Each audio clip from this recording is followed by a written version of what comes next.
Welcome to my channel ഓസ്കി വിത്ത് വിമൽ. അപ്പോൾ ഇന്നത്തെ ടോപ്പിക്കിനകത്ത് ഞാൻ പറയാൻ പോകുന്നത് ന്യൂസിലൻഡ് ഓസ്കിക്കകത്ത് ഞാനൊരു ഡിസ്കഷനായിട്ട് അത് കൊണ്ടുപോകുന്നത്. ന്യൂസിലൻഡ് ഓസ്കിക്കകത്ത് എന്തുകൊണ്ട് ഞാൻ ഫെയിൽഡായി എന്നും പറഞ്ഞ് ഞാൻ വീഡിയോ ഇട്ടിരുന്നു. അപ്പോൾ ഈ വീഡിയോ ഇട്ട് പല കുട്ടികളും എന്നെ വിളിച്ചു, പലരും എന്നോട് കമ്മ്യൂണിക്കേറ്റ് ചെയ്തായിരുന്നു എന്തുകൊണ്ടാണ് അവർ ഫെയിൽഡായി എന്ന്. ഒരു വീഡിയോയ്ക്കകത്ത് ഞാൻ കുറേ കാര്യങ്ങൾ പറയുന്നുണ്ട്. അപ്പം നമുക്ക് ഈ ന്യൂസിലൻഡ് ഓസ്കിയുടെ സക്സസ് റേറ്റ് എന്ന് വെച്ചാൽ വളരെ കുറവാണ്. സാധാരണ ഒരു ഓസ്കിക്കകത്ത് ഇത്രയ്ക്ക് മോശമായ ഫെയിലിയർ റേറ്റ് പറയാൻ പാടില്ല. കാരണം മറ്റേ ഓസ്കികളകത്തൊക്കെ 80% ഒക്കെ പാസ് വരുന്നുണ്ട്. കാരണം ഞാൻ 4 ഓസ്കിയും ചെയ്യുന്ന വ്യക്തിയാണ്. ഈ 4 ഓസ്കിയും ചെയ്യുമ്പോൾ എനിക്ക് 4 ഓസ്കിയുടെ ഫീഡ്ബാക്ക് ഉണ്ട്. എനിക്ക് കണ്ടിന്യൂസ് ആയിട്ടുള്ള എല്ലാ ഓസ്കിക്കും സ്റ്റുഡൻസും ഉണ്ട്, റെഗുലർ സ്റ്റുഡൻസ് ഉണ്ട്, അതായത് ലാബിലെ സ്റ്റുഡൻസ് ഉണ്ട്, അതുപോലെ തന്നെ എനിക്ക് ഓൺലൈൻ സ്റ്റുഡൻസും ഉണ്ട്. അപ്പോൾ എനിക്ക് ഒരു 4 വർഷമായിട്ട് കണ്ടിന്യൂസ് ആയിട്ടുള്ള ഫോളോ അപ്പ് ഉണ്ട്. ഈ 4 ഓസ്കിയുണ്ട്. 4 ഓസ്കിയും കമ്പയർ ചെയ്യാനും എന്നെക്കൊണ്ട് പറ്റും, കാരണം 4 ഓസ്കിയും ചെയ്യുന്ന വ്യക്തി ആയതുകൊണ്ട്. അപ്പോൾ ഇതിൻ്റെ അകത്ത് ഇപ്പം നമുക്ക് നോക്കിയപ്പോഴത്തേക്ക് ന്യൂസിലൻഡ് നോക്കിയപ്പോൾ ന്യൂസിലൻഡിൻ്റെ അകത്ത് ഒരു 10 പേര് എഴുതിയിട്ടുണ്ടെങ്കിൽ ഒരാളല്ല 2 പേരാണ് ജയിക്കുന്നത്. അതെന്താണ് അവിടുത്തെ ഒരു സംഭവം, എന്താണ് ഫെയിലിയർ റേറ്റ്, അതിൻ്റെ റീസൺ എന്ന് പറഞ്ഞാൽ ഞാൻ ഫെയിൽഡ് ആയിട്ടുള്ള റീസൺസ് എന്ന് ഞാനൊന്ന് അനലൈസ് ചെയ്തിട്ട് ഞാൻ ഒരു വീഡിയോ ഇട്ടായിരുന്നു. അപ്പോൾ നമുക്കിനി അതിൻ്റെ സെക്കൻഡ് പാർട്ടായിട്ട് നമുക്കിത് എങ്ങനെ രക്ഷപ്പെടാം, അതായത് നമുക്കിത് ജയിക്കുക എന്നുള്ളതാണല്ലോ നമ്മുടെ ഉദ്ദേശം. ഇത്രയും പൈസ എല്ലാം കളഞ്ഞിട്ട് നമ്മളവിടെ ചെന്നിട്ട് നമുക്ക് എന്തുകൊണ്ട് നമുക്ക് ജയിക്കാനായിട്ട് പറ്റുന്നില്ല. അപ്പോൾ അതിനെ ബേസ് ചെയ്തിട്ടുണ്ട് നമുക്ക് എങ്ങനെ ജയിക്കാം, നിങ്ങൾ ഹിറ്റ് ചെയ്യേണ്ട ഏരിയാസ് ഏതൊക്കെയാണ്, ക്രാക്ക് ചെയ്യേണ്ട ഏരിയാസ് ഏതൊക്കെയാണ് എന്നതിനെ പറ്റിയാണ് ഇന്നത്തെ ഒരു വീഡിയോയ്ക്കകത്ത് ഞാൻ പറയാൻ പോകുന്നത്. അപ്പോൾ അതിൻ്റെ അകത്ത് പ്രധാനമായിട്ടുള്ള പ്രധാനപ്പെട്ട ഒരു ഒന്നാമത്തെ കാര്യം എന്ന് പറഞ്ഞാൽ പല കാര്യങ്ങളുണ്ട്. ഒന്നാമത്തെ കാര്യം എനിക്ക് ഫീൽ ചെയ്യുന്ന വെച്ചിട്ടുണ്ടെങ്കിൽ വലിയ ലാർജ് ഗ്രൂപ്പ് ഓഫ് സ്റ്റുഡൻസിനെ വെച്ചിട്ട് ട്രെയിനിങ് ചെയ്യുന്ന ട്രെയിനിങ് സെൻറ്ററുകളിൽ നിങ്ങൾ പോകാതിരിക്കുക. കാരണം അത്തരം ട്രെയിനിങ് സെൻറ്റർ നിങ്ങൾക്ക് ഒരു ഇൻഡിവിജ്വൽ അറ്റൻഷൻ കിട്ടില്ല. കാരണം ഓരോ കുട്ടിക്കും ഓരോ ഇൻപുട്ടാണ്, അവരുടെ പവേഴ്സ് അവരുടെ കഴിവൊക്കെ വേറെയാണ്. കാരണം ഇതെന്ന് പറഞ്ഞിട്ടുണ്ടെങ്കിൽ നമുക്ക് തിയറി എക്സാം എഴുതുന്ന പോലെ അല്ല. അപ്പോൾ ചില പിള്ളേർ, നിങ്ങൾക്ക് ഡിസിഷൻ മേക്ക് ചെയ്യാനുള്ള കഴിവുണ്ടായിരിക്കണം, നിങ്ങൾക്ക് അതുപോലെ തന്നെ കമ്മ്യൂണിക്കേഷൻ കഴിവുണ്ടായിരിക്കണം, സ്പോണ്ടേനിയസ് ആയിട്ട് നിങ്ങൾക്ക് സംസാരിക്കാൻ പറ്റണം. അപ്പോൾ ചില പിള്ളേർക്ക് ചമ്മൽ എന്ന് പറഞ്ഞിട്ടുള്ള ഒരു സംഭവമുണ്ട്. അതായത് you have to come out of from your hermit എന്നാണ് പറയുന്നത്. നിങ്ങളുടെ പുറത്തൊരു ഷെല്ലുണ്ട്, ആ ഷെല്ലിൻ്റെ പുറത്തേക്ക് വന്നിട്ട് ഇതൊരു ഡ്രാമറ്റൈസേഷനാണ്. അതായത് അത് ആക്ടേഴ്സ് ഡ്രാമറ്റൈസ് ചെയ്യുവാണ് പേഷ്യൻ്റായിട്ട്. അപ്പം നിങ്ങൾ ഡ്രാമറ്റൈസ് ചെയ്യണം, എങ്ങനെ നാടകം പോലെ നിങ്ങൾ അഭിനയിക്കണം, നിങ്ങൾ നേഴ്സായിട്ട്. അപ്പോൾ അങ്ങനെയാണ് ഈ സിറ്റുവേഷൻ മാനേജ് ചെയ്യുന്നത്. That's what examiner is looking for. അതാണ് എക്സാമിനർ നോക്കുന്നത്. അപ്പോൾ അതിനുള്ള കഴിവ് പല കുട്ടികൾക്കും പല രീതിയിലാണ്. നിങ്ങൾക്ക് അതുകൊണ്ട് ഒരു ഇൻഡിവിജ്വൽ സപ്പോർട്ട് ഉണ്ടെങ്കിൽ മാത്രമേ നിങ്ങൾ ഇതിങ്ങനെയുള്ള സംഭവത്തിൽ നിങ്ങൾക്ക് രക്ഷപ്പെടാൻ പറ്റുള്ളൂ. അപ്പോൾ ഒന്നാമത്തെ കാര്യം എന്ന് വെച്ചാൽ നിങ്ങളൊരു ഇൻഡിവിജ്വൽ സപ്പോർട്ട് കിട്ടുന്ന ചെറിയ ഗ്രൂപ്പിനെ വെച്ച് ചെയ്യുന്ന സ്ഥലങ്ങളിൽ നിങ്ങൾ ട്രെയിനിങ്ങിന് പോവുക. അതാണ് ഒന്നാമത്തെ കാര്യം. ഇനി രണ്ടാമത്തെ കാര്യം ട്രെയിനേഴ്സിൻ്റെ കോമ്പിറ്റൻസിയാണ്. പല ട്രെയിനേഴ്സും നിങ്ങൾക്ക് ലാംഗ്വേജ് സപ്പോർട്ടോ അല്ലെങ്കിൽ സംസാരിക്കാനുള്ള എബിലിറ്റിയോ അതല്ലെങ്കിൽ സംസാരിക്കാനായിട്ടുള്ള ഡിസിഷൻ മേക്കിങ്ങിനുള്ള എബിലിറ്റിയോ ഒന്നും പറഞ്ഞു തരുന്നില്ല. പിന്നെ അതാണ് ഇതിൻ്റെ അകത്ത് വേറൊരു സംഭവം. കാരണം ട്രെയിനേഴ്സ് തീരെ കുറവാണ്. ഈ ഓസ്കി പഠിപ്പിക്കുന്ന ആൾക്കാർ എല്ലാം പഠിപ്പിക്കുന്ന എല്ലാവർക്കും പഠിപ്പിച്ചെന്ന് പറഞ്ഞിട്ട് ഓസ്കി പഠിപ്പിക്കുന്ന ആൾക്കാർക്ക് തീരെ കുറവാണ്. അപ്പോൾ ഈ ന്യൂസിലൻഡ് ഓസ്കി വലിയൊരു സംഭവമായിട്ട് റീസെൻ്റായിട്ട് വന്നപ്പോൾ ഇഷ്ടംപോലെ പിള്ളേരുള്ള കാരണം പല ട്രെയിനിങ് സെൻറ്റേഴ്സും ചുമ്മാ തെക്കും വടക്കും നടക്കുന്ന ആൾക്കാരെയൊക്കെ പിടിച്ചിട്ട് ട്രെയിനിങ് ട്രെയിനറായിട്ട് വെച്ചിരിക്കുക. ഇപ്പം ഞാൻ എക്സാമ്പിൾ പറയുകയാണെങ്കിൽ, ഞാൻ കോട്ടയത്ത് ഞാൻ ഓസ്കി ചെയ്തുകൊണ്ടിരിക്കുന്ന സമയത്ത് ഒരു കുട്ടി അവിടെ വന്നായിരുന്നു. ഓസ്ട്രേലിയൻ ഓസ്കിക്കകത്ത് പഠിക്കാനെന്ന് പറഞ്ഞൊരു ഓസ്ട്രേലിയൻ ഓസ്കി ക്ലാസ് റൂമിൽ ഒരു കുട്ടി വന്നു. ഈ കുട്ടിയെ ആ കൂട്ടത്തിൽ 5-8 പിള്ളേരുണ്ടായിരുന്നു, 6-7 പിള്ളേരുണ്ടായിരുന്നു. ആ കൂട്ടത്തിൽ ഒരു യൂസ്ലെസ് ആയിരുന്നു. ആ യൂസ്ലെസ് കുറച്ച് നാൾ കഴിഞ്ഞപ്പോഴത്തേക്ക് അത് സംസാരിക്കാനും അറിയത്തില്ല, ഡിസിഷൻ മേക്കിങ്ങും അറിയത്തില്ല, പിള്ളേർക്ക് ഒരു സംഭവം ഇൻസ്പയർ ചെയ്യാനായിട്ടുള്ള ഒരു കഴിവില്ലാത്ത ഒരു സ്റ്റുഡൻറ്റാണ്. ആ സ്റ്റുഡൻറ്റിനെ ഞാൻ നോക്കിക്കഴിഞ്ഞപ്പോൾ ഒരു മാസം 2 മാസം കഴിഞ്ഞപ്പോഴത്തേക്കും വേറൊരു ട്രെയിനിങ് സെൻറ്ററിൽ ട്രെയിനറായിട്ട് ഇരിപ്പുണ്ട്. അതൊക്കെ ട്രെയിനിങ് പഠിപ്പിച്ചിട്ടുണ്ടെങ്കിൽ എന്തായിരിക്കും ആ പിള്ളേരുടെ അവസ്ഥ എന്ന് പറഞ്ഞാൽ ആലോചിച്ച് നോക്കിയാൽ മതി. അപ്പോൾ അതുകൊണ്ട് നമുക്ക് ഞാൻ ഈ പറയുന്ന ട്രെയിനേഴ്സിൻ്റെ കോമ്പിറ്റൻസി നിങ്ങൾ ശ്രദ്ധിക്കണം. അതായത് നിങ്ങളവിടെ ചെല്ലുമ്പോൾ ഈ ട്രെയിനർക്ക് പോലെ ട്രെയിനിങ് എടുത്ത പോലെ പരിചയമുണ്ടോ, അവരുടെ ലാംഗ്വേജ് ഗുഡ് ഇനഫ് ആണോ, അവർക്ക് നിങ്ങൾക്ക് ലാംഗ്വേജ് സപ്പോർട്ട് തരാൻ പറ്റുമോ, അതുപോലെ സ്പോണ്ടേനിയസ് ആയിട്ട് നിങ്ങളെ അഭിനയിച്ച് കാണിക്കാൻ പറ്റുമോ. കാരണം നിങ്ങൾ അഭിനയിച്ച് കാണിക്കണം ഇത്. അപ്പോൾ അതായത് അഭിനയിച്ച് കാണിക്കാനുള്ള കഴിവുണ്ടോ, ഡയലോഗ് സപ്പോർട്ട് നിങ്ങൾക്ക് തരാനായിട്ടുള്ള കഴിവുണ്ടോ, അതുപോലെ ഈ സംഭവങ്ങളൊക്കെ ഇതിനകത്ത് പ്രൊസീജിയർ 50% ചെയ്യണം. ആ പ്രൊസീജിയർ ചെയ്യാനുള്ള കഴിവുണ്ടോ, ഇതൊക്കെ ചെയ്തുള്ള എക്സ്പീരിയൻസോ എക്സ്പെർട്ടൈസോ വല്ലതും ഉണ്ടോ, നിങ്ങളൊന്ന് ചോദിക്കണം. എന്നിട്ട് അതിന് ശേഷം മാത്രമേ ഈ ട്രെയിനിങ് സെൻറ്ററിൽ നിങ്ങൾ ജോയിൻ ചെയ്യാവുള്ളൂ. അതാണ് അടുത്ത ഒരു സംഭവം ചെയ്യാനുള്ളത്. പിന്നെ അടുത്തത് നമുക്ക് മഗ്ഗപ്പ് ചെയ്യുക എന്ന് പറഞ്ഞൊരു സംഭവമുണ്ട്. അപ്പോൾ സ്റ്റുഡൻസിൻ്റെ ഒരു പരിപാടി വെച്ചാൽ മഗ്ഗപ്പ് ഒരു രീതി കഴിഞ്ഞ പ്രാവശ്യം വന്ന സ്റ്റുഡൻസിനോട് ഫീഡ്ബാക്ക് എടുത്തിട്ട് ആ രീതി തന്നെ പറഞ്ഞു കൊടുക്കും.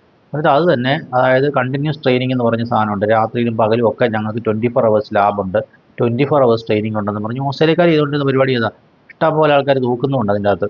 24 hours ട്രെയിനിങ് നിങ്ങൾക്ക് എപ്പോൾ വേണമെങ്കിലും ട്രെയിൻ ചെയ്യാം. എന്ത് പ്രാക്ടീസ് ചെയ്യാനായിട്ട് യാതൊരു സപ്പോർട്ടും ഇല്ലാതെ, അല്ലെങ്കിൽ നിങ്ങൾ ഒരു രീതി തന്നെ പ്രാക്ടീസ് പിന്നെ തത്തമ്മ പൂച്ച തത്തമ്മ പൂച്ച എന്ന് പഠിപ്പിച്ചിട്ട് കുറച്ചല്ലോ.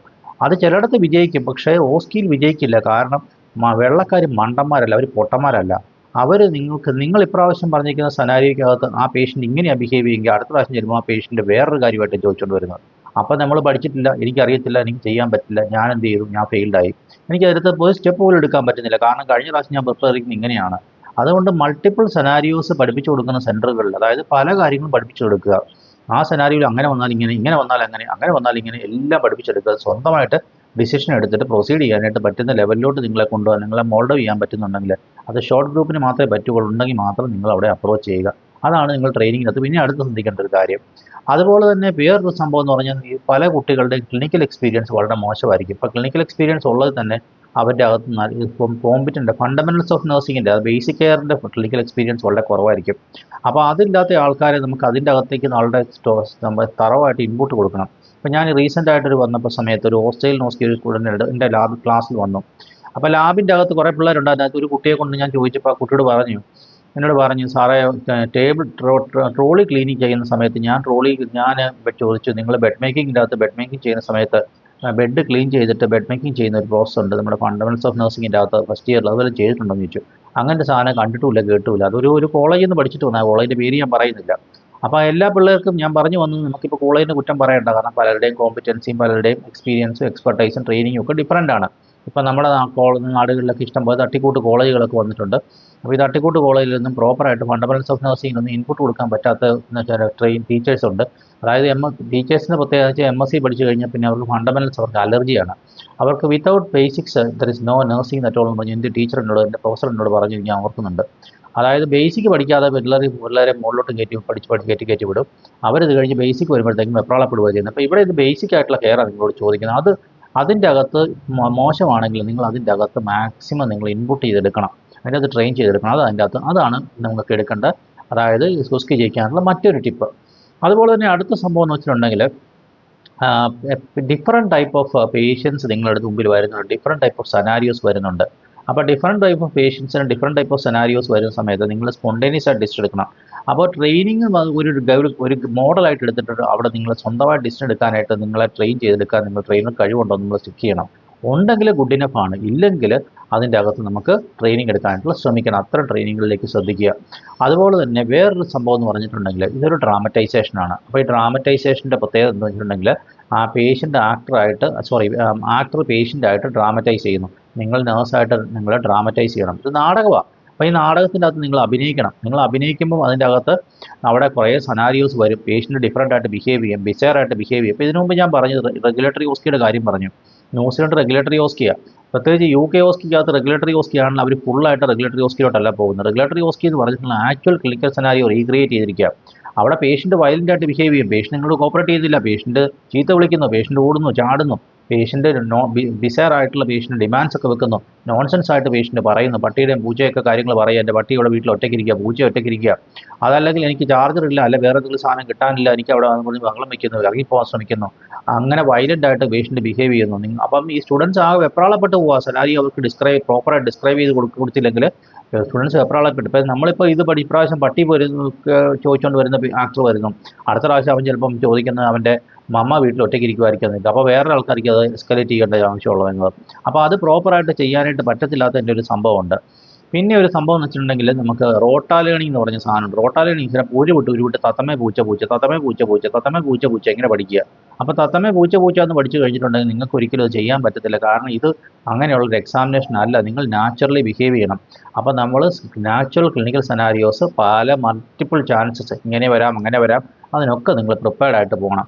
അതുപോലെ തന്നെ ഇതിൻ്റെ അകത്ത് വേറൊരു കാര്യം എന്ന് വെച്ചാൽ നിങ്ങളുടെ ലാംഗ്വേജിൻ്റെ കഴിവാണ്. അപ്പം ഞാൻ പല കുട്ടികളെ പഠിപ്പിക്കുന്നുണ്ട്. ഇപ്പോൾ UET IELTS കഴിഞ്ഞ് വന്ന പിള്ളേരുണ്ട്. പക്ഷേ അവരൊന്നും അവരുടെ വേയിലല്ല ഈ പറയുന്നത്. അവരൊക്കെ ഇന്ത്യൻ ഇംഗ്ലീഷായി പറയുന്നത്. അപ്പോൾ ഈ ഫ്രേസ് കണക്റ്റേഴ്സൊക്കെ ഡിഫറൻറ്റാണ്. അപ്പോൾ എക്സാമിനറെ നമ്മൾക്ക് തോന്നുക അവർ വെള്ളക്കാരാണ്. അവർ തോന്നുന്നത് ഇതെന്തുവാണ്, ഇതെന്ത് ഇംഗ്ലീഷാണ്, ഇതെന്ത് ഒരു ഗുഡ് ഫോർ നത്തിങ് ആണല്ലോ, അല്ലെങ്കിൽ ഗുഡ് ഇനഫ് ആണല്ലോ എന്ന് അവർ തോന്നിക്കഴിഞ്ഞാൽ അത് നിങ്ങൾക്ക് നാച്ചുറലി അഫക്റ്റ് ചെയ്യും. അപ്പോൾ ഇങ്ങനെയുള്ള സംഭവങ്ങളാണ് പ്രധാനമായിട്ടും നമ്മൾ ഇതിൻ്റെ അകത്ത് ശ്രദ്ധിക്കേണ്ടത്. അപ്പോൾ ഇത്തരം കാര്യങ്ങളൊക്കെ നിങ്ങൾക്ക് ശ്രദ്ധിക്കുവാണെങ്കിൽ, ശരിക്കൊന്ന് പ്രാക്ടീസ് ചെയ്യുവാണെങ്കിൽ, നിങ്ങൾക്ക് ഇൻഡിവിജ്വലൈസ്ഡ് അറ്റൻഷൻ കിട്ടുന്ന ഒരു സെൻറ്ററിൽ, ചെറിയ ഗ്രൂപ്പിനെ വെച്ച് ചെയ്യിപ്പിക്കുന്ന ഒരു സെൻറ്ററിലാണെങ്കിൽ നിങ്ങൾക്ക് സാധ്യത വളരെ കൂടുതലാണ്. അത്ര സെൻറ്ററുകൾ നിങ്ങൾ അന്വേഷിക്കുക. ആ സെൻറ്റർ നിങ്ങൾ പോയി പഠിച്ചിട്ടുണ്ടെങ്കിൽ നിങ്ങൾക്ക് ഓസ്കി ജയിക്കാനായിട്ട് പറ്റും. ഇതാണ് എനിക്ക് ബേസിക്കലി പറയാനുള്ളത്. കുറേ കാര്യങ്ങളുണ്ട് എങ്കിലും ഞാൻ അതിലേക്ക് ഇത്രയും പോയിന്റ്സ് ഒന്നും അത്യാവശ്യമായിട്ട് ശ്രദ്ധിക്കുകയാണെങ്കിൽ നിങ്ങൾക്ക് ജയിക്കാൻ പറ്റും. കാരണം ഇത്രയും പൈസ കൊടുത്ത് എഴുതുന്നതാണ്, ഫെയിൽഡ് ആകുന്നു, പിന്നെ അറ്റൻഡ് ചെയ്യുന്നു, പിന്നെ ഫെയിൽഡ് ആകുന്നു, പിന്നെ അറ്റൻഡ് ചെയ്യുക എന്നൊക്കെ പറഞ്ഞ ഒരു ഹാർഡ് ടാസ്ക്കാണ്. കാരണം ഒരു അൺസർട്ടനിറ്റി ഈ ന്യൂസിലൻഡ് ഓസ്കിയിലൂടെ എന്തുപേര് കുട്ടികൾക്കൊന്നും പ്രശ്നമല്ല, കുട്ടികളുടെ പ്രശ്നമല്ല, ട്രെയിനിങ്ങിൻ്റെ പ്രശ്നമാണ്. കാരണം ഇത്ര നാളും ക്യാമ്പും പരിപാടിയൊക്കെ നടന്നതുകൊണ്ട് പല ട്രെയിനിങ് സെൻ്ററുകൾക്ക് സ്വന്തമായിട്ട് ഓസ്കിയില്ലെന്ന് അറിയത്തില്ല. അവർക്ക് ഓസ്കിയെക്കുറിച്ച് യാതൊരു ധാരണയില്ല. അപ്പോൾ എവിടുന്നൊക്കെ നടന്ന ആൾക്കാരെയൊക്കെ പിടിച്ച് ചുമ്മാ ഓസ്കിയുടെ വേഷം കെട്ടി, ട്രെയിനറുടെ വേഷം കെട്ടിച്ച് ചുമ്മാ കൊണ്ട് കയറ്റി ഇരുത്തിയിരിക്കുകയാണ്. അപ്പോൾ ഞാൻ പറഞ്ഞില്ല, എൻ്റെ അടുത്ത് വന്ന ആളെ തന്നെ ഒരു സുപ്രഭാതത്തിൽ വേഷം കെട്ടിച്ച് അവിടെ കൊണ്ട് ഇരുത്തിയിരിക്കുക. ഈ വേഷം കെട്ടുകാരിയൊക്കെ അവിടെ പോയിട്ട് എന്ത് കാണിക്കുമെന്ന് എനിക്ക് അറിയാൻ പറ്റില്ല. അപ്പോൾ അത്ര ഒരു സെറ്റപ്പ് ആയതുകൊണ്ട് എനിക്ക് പറയാനുള്ളത്, നിങ്ങൾ കുറച്ചുകൂടി ഒന്ന് ശ്രദ്ധിച്ച്, ഞാനീ പറഞ്ഞ പോയിന്റ്സ് എന്ന് വെച്ചിട്ട് ശ്രദ്ധിച്ചൊന്ന് ന്യൂസിലൻഡ് എഴുതുവാണെങ്കിൽ നിങ്ങൾക്ക് സുഖമായിട്ട് ജയിക്കാൻ പറ്റും. അപ്പോൾ ഇതാണ് എനിക്കിന്ന് പറയാനുള്ളത്. നിങ്ങൾക്ക് എൻ്റെ വീഡിയോ ഇഷ്ടമായെങ്കിൽ നിങ്ങളൊന്ന് ലൈക്ക് ചെയ്യുക, അതുപോലെ തന്നെ നിങ്ങൾ എൻ്റെ വീഡിയോ ഒന്ന് ഷെയർ ചെയ്ത് കൊടുക്കുക, അതുപോലെ തന്നെ എൻ്റെ ചാനൽ ഒന്ന് സബ്സ്ക്രൈബ് ചെയ്യുക. അതൊരു എൻകറേജ്മെൻ്റ് ആയിരിക്കും. ഞാൻ ഫർദർ വീഡിയോസുമായിട്ട് വരുന്നുണ്ട്. ന്യൂസിലൻഡ് ഞാൻ ചെയ്യുന്നുണ്ട്, ഓസ്ട്രേലിയ ചെയ്യുന്നുണ്ട്, അതുപോലെ UK ഓസ്കി ചെയ്യുന്നുണ്ട്, CBT ഉണ്ട്, അതുപോലെ അയർലൻഡ് ആപ്റ്റിറ്റ്യൂഡ് ചെയ്യുന്നുണ്ട്. 4 ഓസ്കി ചെയ്യുന്ന വ്യക്തിയാണ്. അപ്പോൾ നിങ്ങൾക്ക് എന്തെങ്കിലും ട്രെയിനിങ് സപ്പോർട്ട് ആവശ്യമുണ്ടെങ്കിൽ എന്നെ കോൺടാക്ട് ചെയ്യുക. നിങ്ങൾക്ക് ഓൺലൈൻ സപ്പോർട്ടോ ഓഫ്ലൈൻ സപ്പോർട്ടോ എന്തെങ്കിലും ആവശ്യമുണ്ടെങ്കിൽ കോൺടാക്ട് ചെയ്യുക. കേരളത്തിലെ കോട്ടയത്ത് ഓഫ്ലൈൻ സപ്പോർട്ടുണ്ട്, അതുപോലെ തന്നെ ഓൺലൈൻ സപ്പോർട്ട് ഇൻഡിവിജ്വലൈസ് ആയിട്ട് ഞാൻ കൊടുക്കുന്നുണ്ട്. അപ്പം താങ്ക് യു വെരി മച്ച്. ഇനി അടുത്ത പ്രാവശ്യം ഇതുപോലൊരു വണ്ടർഫുൾ ആയിട്ടുള്ള വീഡിയോ ആയിട്ട് നമുക്ക് കാണാം. Thank you.